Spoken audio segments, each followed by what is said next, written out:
What's up, everybody? This is Tony Mosey, and I want to talk about how I was able to be successful off of a 3-day fast, a 72-hour fast.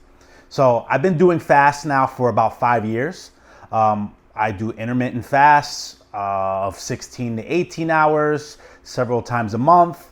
And I've done 48 to 72 hour fasts 1 to 3 times a year. I continue to do fasts for the many benefits, including weight loss, clarity of mind, lower blood pressure, and removing cravings from junk food, including sugar. The most important part that I've learned out of this 5 years of doing 72-hour fasts or prolonged fasts is the before and after.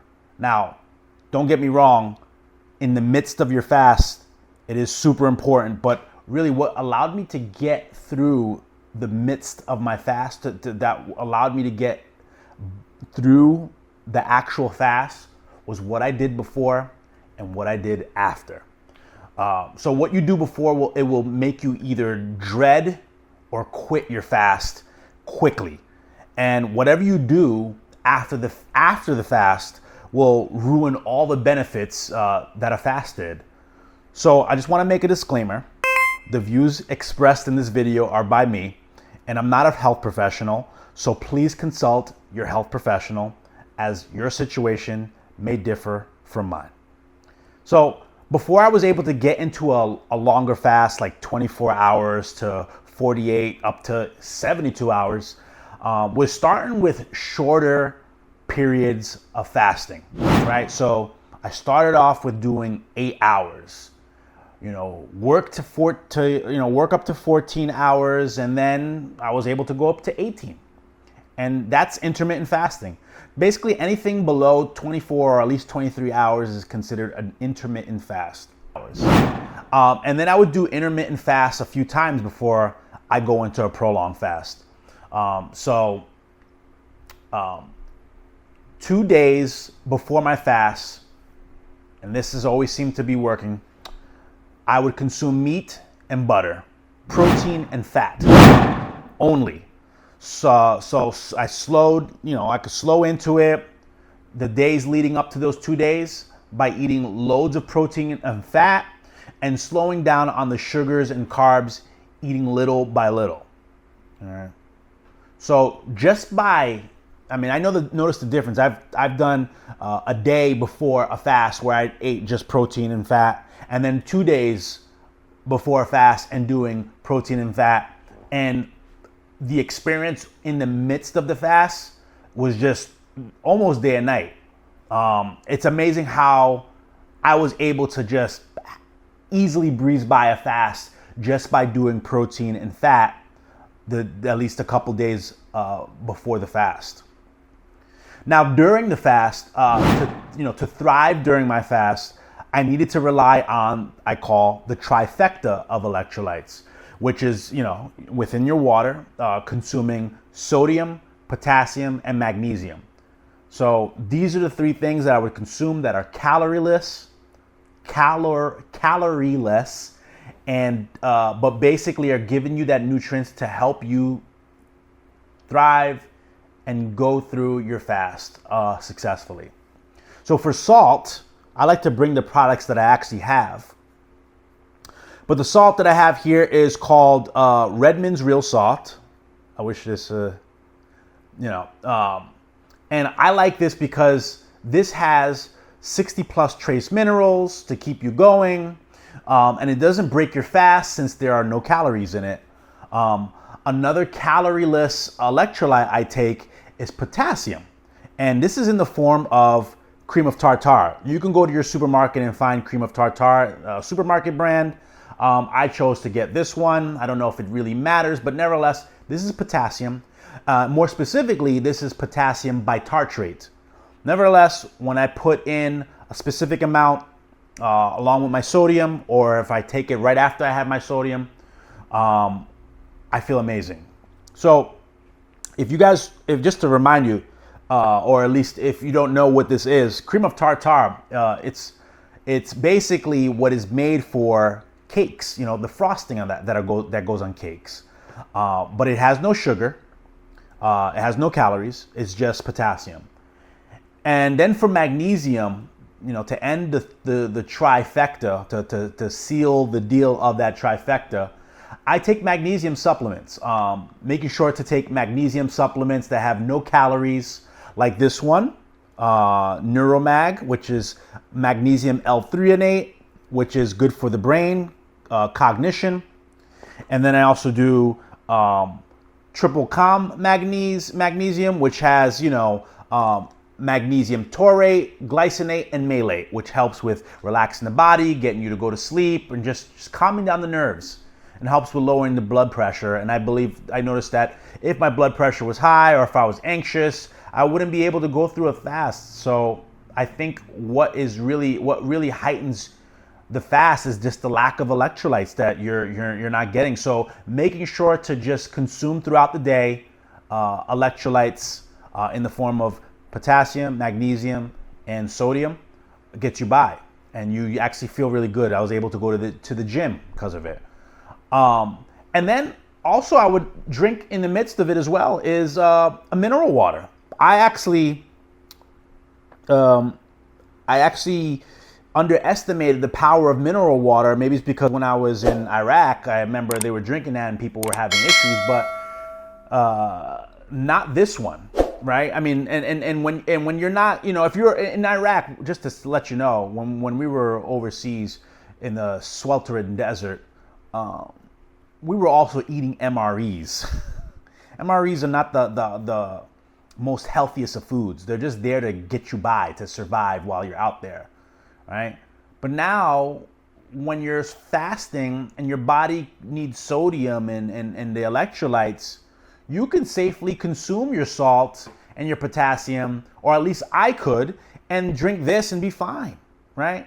But it's a very systematic thing, right? So like they say that the adult versus a child has their own specific requirements. And then if you think about males versus female adults, they have their own specific requirements. I mean, if we look at the RDA of the description of what men and women need, you can see a slight difference, right?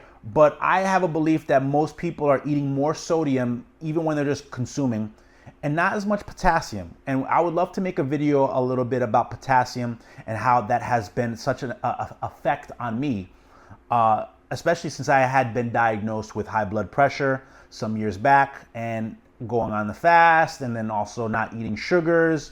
My blood pressure started going down, and I hadn't seen numbers like that since I was like in college. So taking the trifecta, drinking the mineral water really gets you to thrive and feel great, and you start noticing how you don't even crave to eat, right?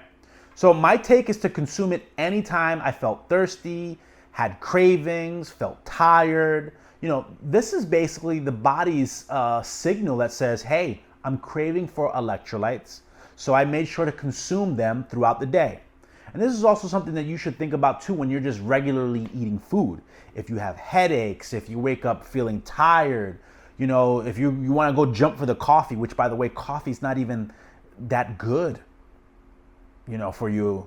If you're trying to maintain electrolytes, coffee's a stripper of it. Sugar's a stripper of it, of electrolytes.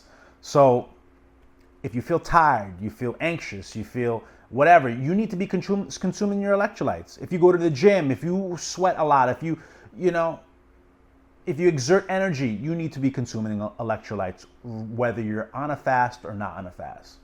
But this is what really got me through, and I didn't even have any cravings for food or wanting to break my fast, because what I did in the beginning, before it, and what I was doing during it helped me.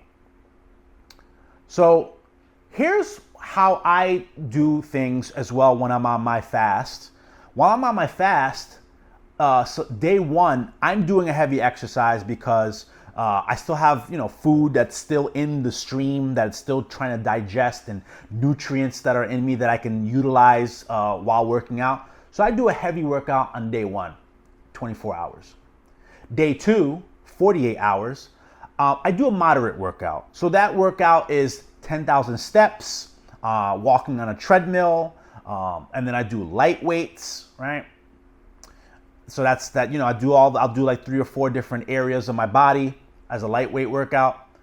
And then day 3, I keep it what I call quote unquote light, which is anywhere between 5,000 to 10,000 steps. All right. 5,000 is good enough. But I love you guys to comment below, as you've been listening to this video, what has been the longest of a fast you've done so far? The second important part of the fasting period. Because what you do can make or break everything your body has worked for in this fast, right? Remember, the benefits of fasting are tremendous.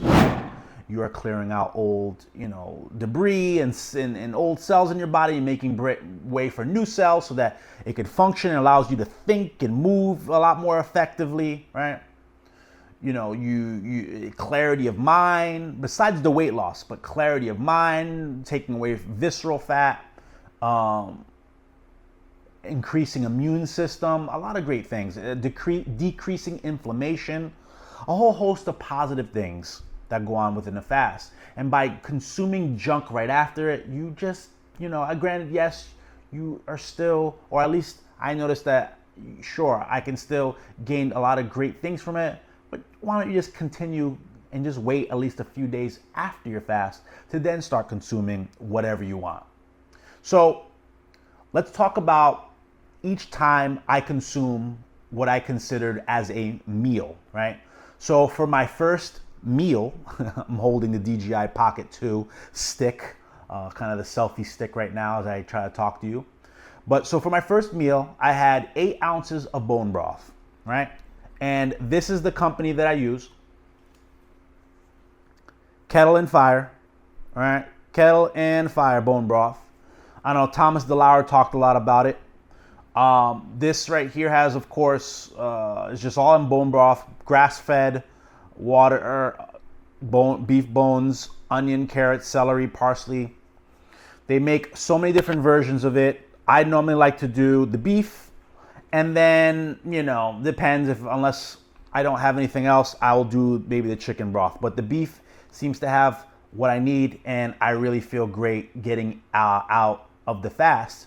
I don't have diarrhea, because the thing is too, if you jump right into heavy meals, you will have diarrhea. Your stomach will not be ready for it. You will have issues. You may not even be able to get anything out. So the bone broth, is great. This allows, my stomach to reawaken after days of not eating.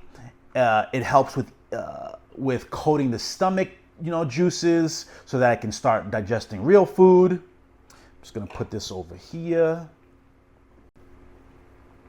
And then my second meal is 8 ounces of bone broth with 2 hard-boiled eggs. And the company that I like to use is Vital Farms. I mean, I normally get also the organic pasture-raised one, but this is good too, because they have some pretty good standards, and you get to hear a lot of great stories about them, and they have a great way of how they source their chickens and everything like that. So I start off with bone broth and 2 eggs. So if you think about it, the next meals you're gonna notice is that I'm always drinking bone broth, at least from meal 3 to 4. So 2 hard-boiled eggs and bone broth for meal 2. Then I wait 2 hours until the next meal, just to let it just relax and settle. Third meal is 8 ounces of bone broth with 6 eggs. So eggs are easiest on my stomach, and it digests easily for me. Around this time, I'm typically tired of eating, so I perhaps wait till the next day. How it normally is for me, it always seems like I break my fast towards the evening. So by then I'm tired. So I've had broken fasts in the earlier part of the day, and nevertheless, yes, I would have like 4 meals, and then I'd be like, okay, I'm all set. Meal 4, is 8 ounces of bone broth with a steak. So this is finally where I start breaking into something heavier. So I'll have, again, bone broth, steak, 2 eggs, and butter. And I still stay within protein and fat. The 5th meal is when I incorporate fermented vegetables, steak, eggs, and yogurt. And by this time, my body's ready to introduce or reintroduce other foods. In summary, how I was able to be successful was by making sure I was mindful of what I consumed before and after my fast, and while I was in the midst of my fast, to constantly be mindful and consume of my trifecta of electrolytes. So if you like this video, please give it a thumbs up. And if you had done prolonged fasts in the past or now, what were your experiences doing it? Thank you so much for watching, and talk to you again soon.